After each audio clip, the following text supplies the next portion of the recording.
why things aren't moving, why we have the positions we have as a nation.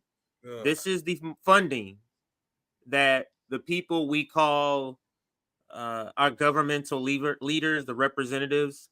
This is the reason why we're acting the way we are. And just curiously, just broadly, just if all of us want to, kind of speak to how when this happened, the amount of politicians that came out to say, I am here for Israel was not shocking, but it was pretty sad. And I know I saw Scott commented on a couple of them, but I'm loving this new account, Nick and Scott, and it's showing I've been seeing a lot of those recently. Yeah, showing a lot of the funding that you're getting, that these people are getting from the Israeli lobby, and you're wondering why. Even the progressive, look at her, she's approaching 300,000. Elizabeth Warren, you got her in Texas. Even they have small amounts, any amount. Look at this guy. Just so many, but just wanted to land it here. Debbie Wasserman Schultz. Now you wonder why she has the opinion she has. Look at that amount. She's one of the top people. I'll bring it down now. She's one of the top people who get the funding. Then you have Hakeem Jeffries. You have a bunch of them. But go ahead. Yeah, that was a good pivot. Since you add that, I'm gonna add my own. You guys already know I'm always ready to bash AIPAC. So this is a great way to end the Israeli segment, and we can talk about Zelensky and Ukraine. So Scott, I actually do want to get your thoughts on this. I call these people Confederate level traitors. And a lot of Americans don't know how cooked their democracy is. Here's AIPAC just outright bragging about how they rigging our democracy. This is not the most recent one. This is a few weeks ago. They sent out another tweet a few days ago. I thought this was it, but it's not. I can find it if you guys want. But they send these tweets out essentially every week. Hey, we went 40 for 40 on these elections. And this is this one. I'll read it, and I ask you to respond, Scott. Another great night for pro-Israel Democrats. All 8 AIPAC-endorsed Democrats won their primary election tonight. So far this cycle, all 40 AIPAC-endorsed candidates have won their primary. Being pro-Israel is good policy and good politics. So they taunting us, Scott. What's your reaction? Well, first of all, I think you insult the Confederacy by comparing them. And the reason why I say that is this. The Confederacy slave ownership was a byproduct of our Constitution. I mean, we created the United States of America based upon the constitutional right to own slaves. As horrible as that is, it was constitutional. And so many Confederates would say that all we were doing is defending our constitutional right to have. There he is. There he goes. My relatives fought for the Union, and I'm glad they did, and I'm glad they prevailed. But the Confederates were at least fighting for a cause. It was a bad cause. It was a horrible cause, but they were fighting for a cause that they could at least link to the Constitution. AIPAC can't do that. AIPAC, look, John F. Kennedy understood the threat posed by AIPAC. He tried to shut them down. Some people suggest that that's might be why some bullets found their way into his head.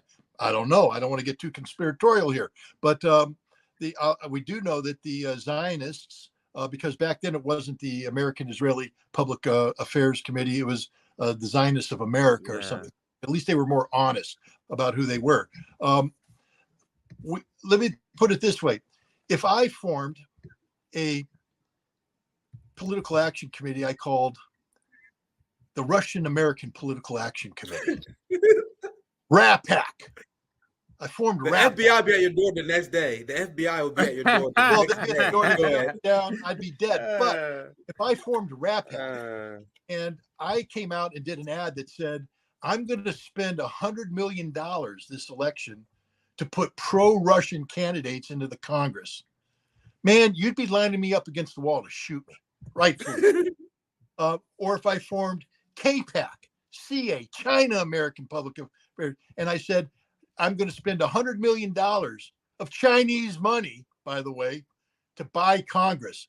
That's treason. AIPAC is bragging right now, putting $100 million of Israeli money. Now they'll say it's not Israeli money, but it is Israeli money because if you work for a Jewish organization called the American Israeli Public Affairs Committee, AIPAC, that means that you're seeing no line between Israel and America. So American citizens who go to Israel to make money can take that money out of Israel, come back to America and buy Congress. And they do buy Congress. You remember how enraged people got in 2016 over the notion that Russia was trying to get Donald Trump into office? It turns out that was all a lie. But the point is, we were enraged, rightfully so, if it was true. We can't have foreign powers owning Congress. AIPAC owns the U.S. Congress. It's not just the money they give, but they're talking about the primaries. You know what the kiss of death is for most politicians, especially members of Congress who have to run for re-election every 2 years? It's being primaried. And what AIPAC does is they say, look, we'll buy you off with $10,000 of assistance here. And people say, well, you're going to sell your soul for $10,000? Nope. You're selling your soul for the fact that AIPAC's not going to put $100,000 into a primary opponent who will sink your candidacy from the start. You're taking the small bribe to avoid the larger problem of being primary. And AIPAC's big weapon isn't necessarily the money they give out to people. It's the fact that they say, we will prevent you from being primaried. We will block you from being opposed. And if you are opposed, we will come in and we will guarantee you victory through the primary so that you vote for us. The U.S. Congress is 100% bought and paid for by the Israeli lobby, not the American Israeli lobby, the Israeli lobby. And it is treason for these members of Congress to take this money and vote the way they do, because there's no one in God's earth that can articulate any reasonable justification for why we are supporting Israeli policy in Gaza today. It's the most immoral, it's the most anti-human policy one can imagine. To support genocide is insanity, but we do it blindly because our Congress does it. And the same lobby that controls Congress controls mainstream American media. So mainstream American media is not allowed to ask the questions that they should be asking about the role that Israel plays. It's anti-Semitic, apparently, to raise this. I always thought it was American, very pro-American, to raise threats against the integrity of American democracy. But no, when it comes to Israel, it's apparently the 51st state. They have equal rights as Americans, or supreme rights, because they are, after all, God's chosen. Your rights, yeah. And I'm not. And that's why I find it funny. And I'm responding to this chat by RBN member Amanda. When people pretend that American politicians have good calculating reason to support Israel, they're like, well, technically we're supporting Israel because Israel is the strongest democracy in the Middle East and they provide a strategic. No, shut the fuck up.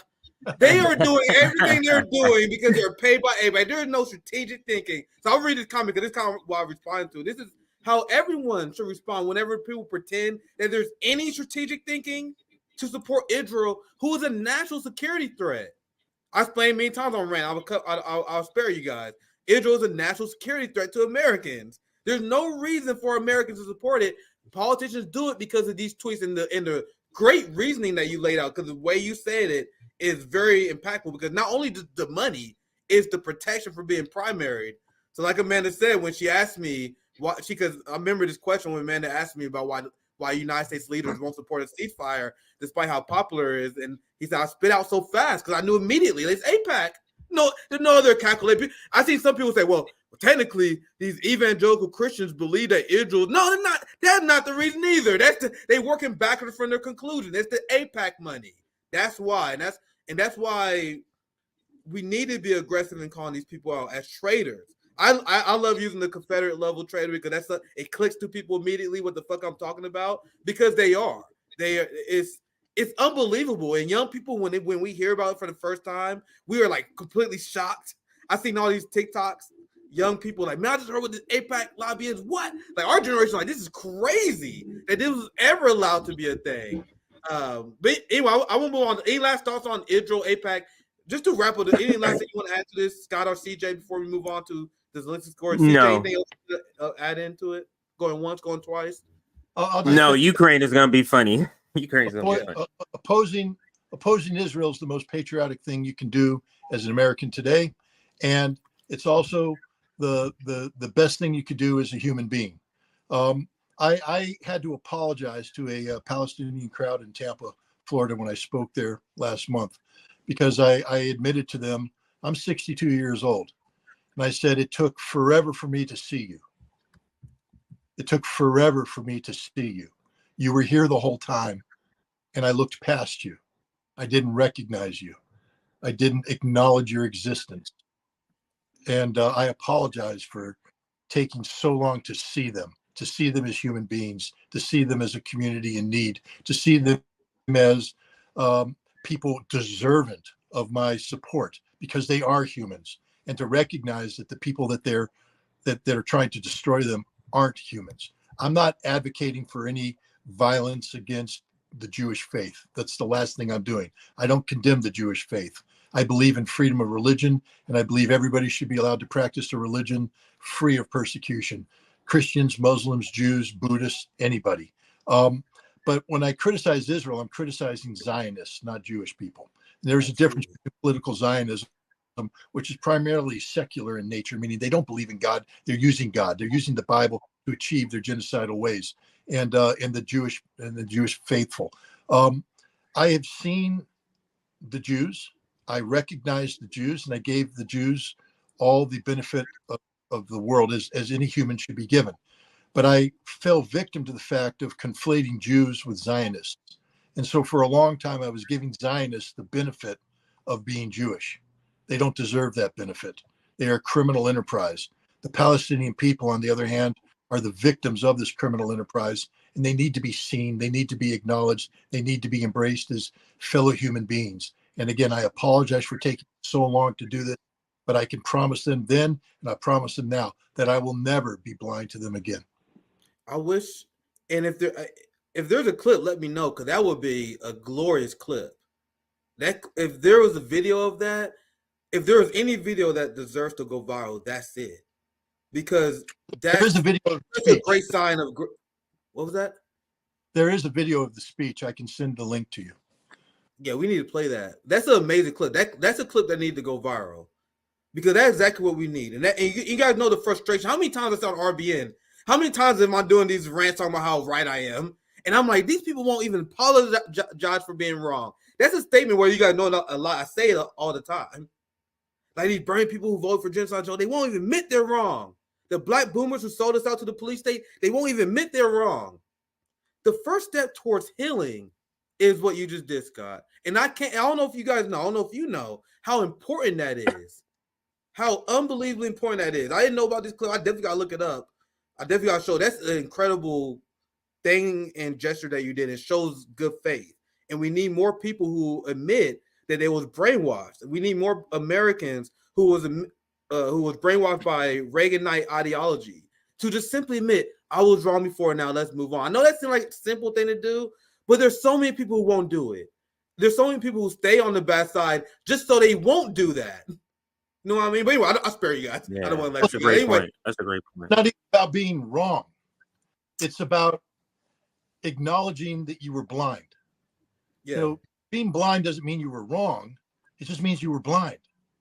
But once the